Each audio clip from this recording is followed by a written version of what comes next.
Bulletin sponsored by उत्तम Singh academy Rewa.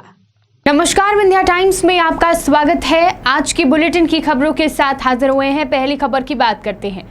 प्रदेश भर में भाजपा कार्यकर्ताओं ने इंडियन कोरोना पर कमलनाथ के खिलाफ केस दर्ज करने की मांग की। इसके बाद देर रात पूर्व मुख्यमंत्री कमलनाथ के खिलाफ एफआईआर दर्ज हो गई। कमलनाथ के खिलाफ मामला दर्ज होने के बाद अब कांग्रेस भी हमलावर हो चुकी है। प्रदेश में कांग्रेस के पदाधिकारी एवं कार्यकर्ताओं ने आज ज्ञापन देते हुए मुख्यमंत्री शिवराज सिंह चौहान के खिलाफ शिकायत दर्ज करने की मांग की। इसका असर रीवा जिले में भी देखने को मिला। शिकायत में कांग्रेस कार्यकर्ताओं ने शिवराज सिंह चौहान पर कई आरोप लगाए। शिकायत में यह कहा गया है कि आम लोगों से सच छुपाया जा रहा है। वर्ष 2021 के प्रारंभिक दौर में जैसे ही कोरोना वायरस की दूसरी लहर ने प्रदेश में पैर पसारना शुरू किया था, शुरुआती दौर में स्थिति इतनी भयावह नहीं थी, लेकिन दूसरी लहर आने के बाद शिवराज उपेक्षापूर्ण व्यवहार करते रहे। उनके इशारों पर कोरोना के आंकड़ों को छुपाया गया। यहां तक कि शमशान घाट व कब्रिस्तान में हुए दाह संस्कार की संख्या को भी छुपाया गया है। इलाज की समुचित व्यवस्था नहीं है,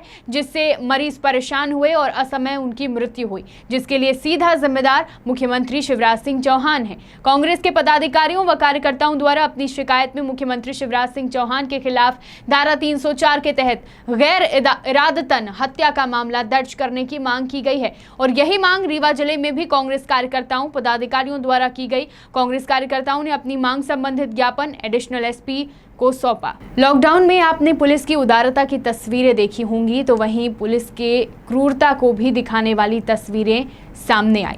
सोशल मीडिया में लॉकडाउन के दौरान पुलिस के द्वारा लोगों की पिटाई की फोटोज और वीडियोस तेजी से वायरल हुए।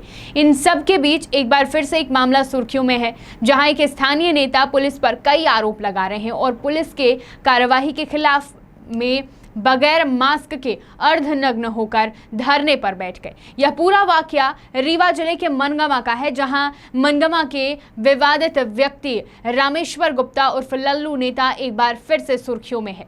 ज्ञात हो कि पूरा देश कोरोना महामारी से जूझ रहा है। हर व्यक्ति अपने आप को सुरक्षित रखना चाहता है। जहां एक ओर शासन प्रशासन पूरी एड़ी चोटी का जोर लगाकर लोगों को स्वस्थ एवं सुरक्षित करना चाहता है, वहीं दूसरी तरफ मनगमा के विवादित एवं चर्चित व्यक्ति रामेश्वर गुप्ता उर्फ लल्लू नेता पुराने नेशनल हाईवे के सामने बीच सड़क पर अर्धनग्न होकर बगैर मास्क के अनशन पर बैठ गए। इसी दौरान उन्होंने थाना प्रभारी मनगमा युवी सिंह की अभद्रतापूर्ण बात करते हुए कहा कि मनगमा में सिर्फ चिन्हित लोगों के यहाँ कार्यवाही की जाती है, पुलिस पैसा लेकर कार्यवाही नहीं करती है, जिस पर थाना प्रभारी ने समझाइश देते हुए कहा कि ऐसी बात नहीं है। फिर भी रामेश्वर गुप्ता और अधिक उतावला होते हुए थाना प्रभारी को अनाप शनाप बातें कह रहे थे। इस दौरान स्थानीय लोगों ने भी नेताजी के इस तरह के व्यवहार से नाराजगी जाहिर की। रामेश्वर गुप्ता उर्फ लल्लू नेता हमेशा ही विवादों में रहते हैं। कभी तहसील के सामने धरना प्रदर्शन, कभी अस्पताल के सामने धरना प्रदर्शन, कभी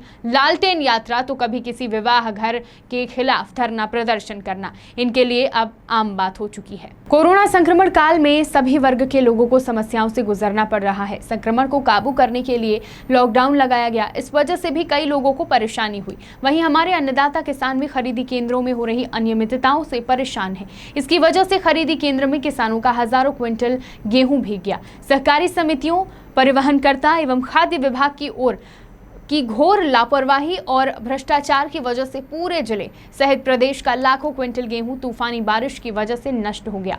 रीवा जिले की बात की जाए तो 2.5 लाख क्विंटल से अधिक गेहूं खरीदी केंद्र में पर्याप्त सुरक्षा व्यवस्था में कमी की वजह से प्रभावित हुआ। 24 मई 2021 को सामाजिक कार्यकर्ता शिवानंद द्विवेदी मीडिया ने अन्य नागरिकों की उपस्थिति में जिले के भीड़ क्रमांक 1 और 2 खरीदी केंद्रों का जायजा लिया और पाया कि प्रशासन की नाकामी की वजह से खुले आसमान में पूरे सप्ताह बारिश में गेहूं भीगता रहा और अन्नदाता के खून पसीने की कमाई समिति प्रबंधकों की मनमानी, परिवहनकर्ता और खाद्य विभाग की साठगांठ से नष्ट हो गई। जबकि देखा जाए तो सरकार के द्वारा खरीदी केंद्रों में रखरखाव के लिए भी प्रासंगिक व्यय एवं अन्य व्यय के नाम पर पर्याप्त राशि जारी की जाती है, जिससे समिति प्रबंधक व्यवस्था बनाकर बारिश, तूफान एवं अन्य प्राकृतिक आपदाओं में खरीदे गए अनाज की व्यवस्था एवं सुरक्षा कर सकते हैं। रीवा अवधेश प्रताप सिंह विश्वविद्यालय के छात्रों ने फीस माफी का ज्ञापन कुलपति को सौंपते हुए बताया कि कोरोना महामारी के चलते काफी दिक्कतों का सामना करना पड़ा है। हमारे अभिभावक को रोजगार नहीं मिल रहा है, जिसके कारण हम संपूर्ण छात्र शुल्क देने से असमर्थ हैं। कोरोना महामारी के चलते हमारी कक्षाएं नियमित रूप से संचालित नहीं हुई हैं और न ही छात्रों ने विश्वविद्यालय की भौतिक सुविधाएं, बिजली, पानी, लाइब्रेरी आदि का उपयोग किया है। फिर भी विश्वविद्यालय के द्वारा शिक्षण शुल्क के साथ साथ अन्य फीस की वसूली लगातार की जा रही है, जो कि न्यायोचित नहीं है। छात्रों की सभी समस्या को ध्यान में रखते हुए शिक्षा शुल्क में रियायत देने की मांग छात्रों के द्वारा की गई है। अगर इनकी मांगें पूरी नहीं होती हैं तो सभी छात्र कोरोना महामारी में भी उग्र आंदोलन के लिए मजबूर होंगे, जिसकी संपूर्ण जिम्मेदारी विश्वविद्यालय प्रशासन की होगी। रीवा अंतर्गत त्योंथर तहसील के खरीदी केंद्रों में हो रही लापरवाही को संज्ञान में लेते हुए कलेक्टर ने जायजा लिया है। खरीदी केंद्र में कलेक्टर के पहुंचते ही हड़कंप मच गया। कलेक्टर ने न केवल किसानों की समस्याएं सुनी, बल्कि अफसरों को जमकर फटकार और समिति प्रबंधक पर 10,000 रुपए का जुर्माना भी लगाया।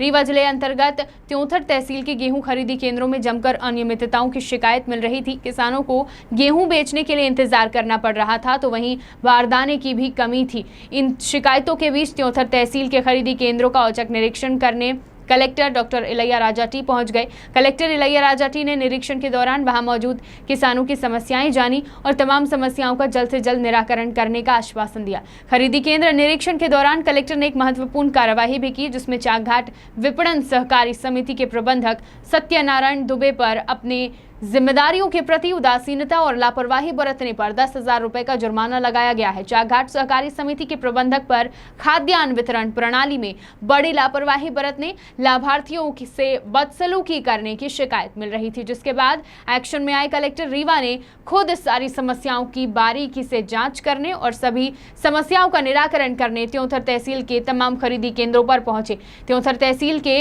दौरे पर रीवा कलेक्टर के आने की खबर के साथ ही पूरे तहसील में हड़कंप मच गया। पूरा तहसील, हर विभाग अपनी कमियों को सुधारने में लग गया।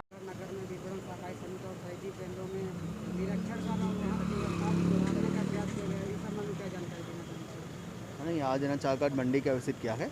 अभी 50 किसान के आसपास है ना खरीदी होना शेष है।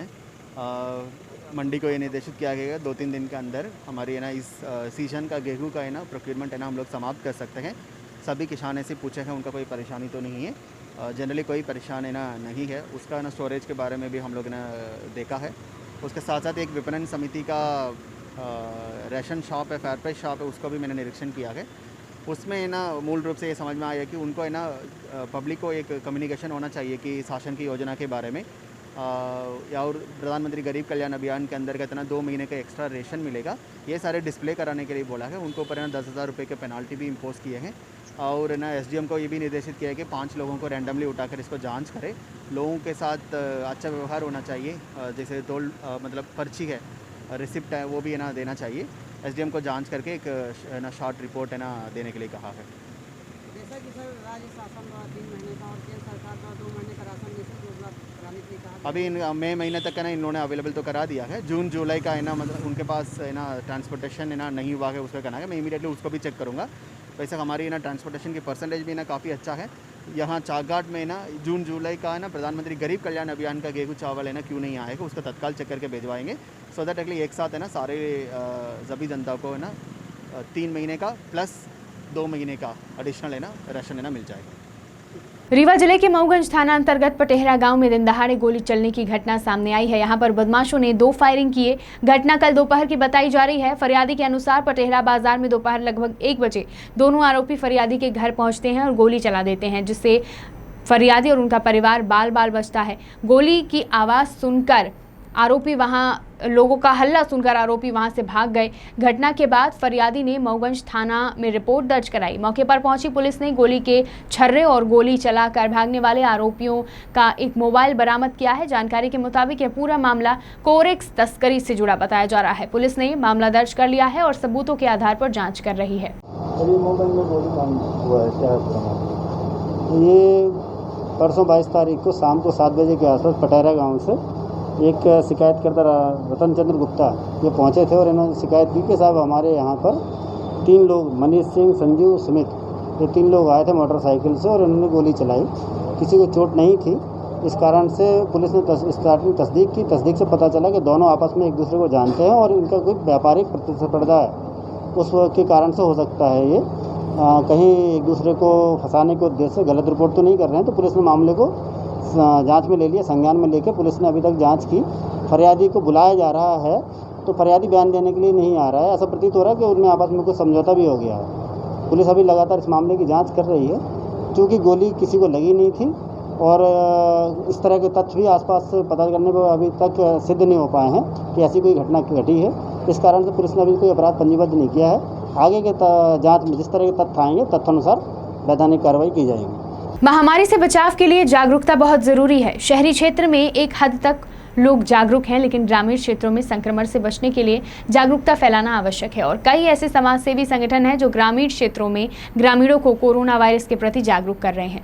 मऊगंज विधानसभा के अंतर्गत हनुमाना तहसील के अंतर्गत आने वाले क्षेत्र दक्षिणी आधवांचल क्षेत्रों में और पूर्वी 84 क्षेत्रों में ग्राम पंचायत भुअरी, मलयगवा, मिसरगवा, पटेहरा, पाती मिसरान और अन्य जगहों में घर घर जाकर मास्क और सैनिटाइजर का वितरण किया। साथ ही लोगों की आवश्यकताओं को जाना और उसका निराकरण किया। इसके अलावा वैक्सीन लगवाने के लिए भी ग्रामीणों को प्रेरित किया।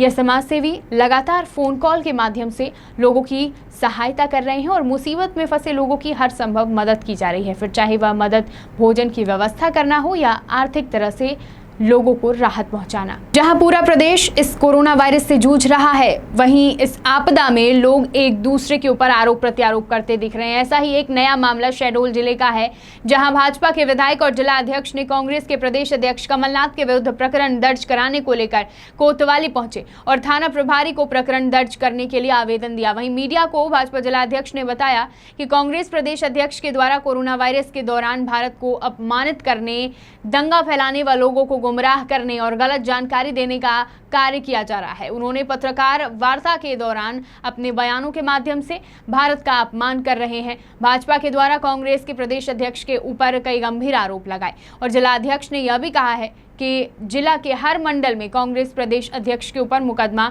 दायर कराया जाएगा। शहडोल से पंकज राव की रिपोर्ट। कांग्रेस के प्रदेश अध्यक्ष कमलनाथ द्वारा जो भारत का स्वाभिमान पे जो दाग लगाया गया है और ये चीन वायरस को जो भारत का वायरस बताया गया और भारत को बदनाम करने की कोशिश की गई है कमलनाथ द्वारा, उसके खिलाफ आज भारतीय जनता पार्टी शहडोल और नगर के तरफ से हम लोगों ने कमलनाथ के खिलाफ यहाँ पे पुलिस में एक रिपोर्ट दिखाने के लिए आए थे कोतवाली में। और हम लोग चाहते हैं कि कमलनाथ को कड़ी से कड़ी सजा मिले और ये जो देश के गद्दार टाइप के ये जो नेता हैं कमलनाथ और अन्य उनके सहयोगी जो हैं, इनके ऊपर बहुत कड़ी से कड़ी कार्रवाई हो। भारत के स्वाभिमान के खिलाफ जो भी बोलेगा उसके खिलाफ भारतीय जनता पार्टी का हर एक कार्यकर्ता हमेशा खड़ा रहेगा और हम लोग हर एक मंडल स्तर पे कमलनाथ के खिलाफ रिपोर्ट कराएंगे। इसके लिए हम आए हैं, नगर अध्यक्ष हमारे हैं। बात करते हैं बुलेटिन की आखिरी खबर की, जहां इस कोरोना महामारी में प्रदेश सरकार लोगों से घरों में रहने की अपील कर रही है। वहीं जिला प्रशासन भी कोरोना की इस लड़ाई में 24 घंटे कार्य कर रही है, जिसका फायदा उठाते हुए केजी डेवलपर्स कंपनी रातों दिन नदियों को खोदकर बड़े बड़े सुरंग नदियों में बना रही है। बात शहडोल जिले की कर रहे हैं। जिला प्रशासन के कर्मचारी इस रेत उत्खनन को रोकने में नाकाम हो गए हैं। खनिज विभाग में बैठे अधिकारी केवल कोरोना का बहाना बनाकर अपना पल्ला झाड़ रहे हैं। आए दिन खदानों में हो रही अनहोनी पर प्रशासन मूक दर्शक बना हुआ है। जहां कोरोना महामारी ने लोगों का जीवन अस्त व्यस्त कर दिया है, वहीं केजी डेवलपर्स कंपनी ने नदियों में बड़े बड़े सुरंग बना दिए हैं। मामला शहडोल संभाग के चचाई का है, जहां केजी डेवलपर्स कंपनी ने लीज से हटकर बड़ी बड़ी मशीनों से अवैध उत्खनन कर रही है। इसकी जानकारी कई बार अनूपपुर खनिज विभाग अधिकारियों को दी गई, पर कोरोना का बहाना बनाकर अधिकारी अपना पल्ला झाड़ रहे हैं। इससे तो लगता है कि खनिज विभाग की मिलीभगत से ही केजी डेवलपर्स कंपनी अपनी मनमानी कर रही है।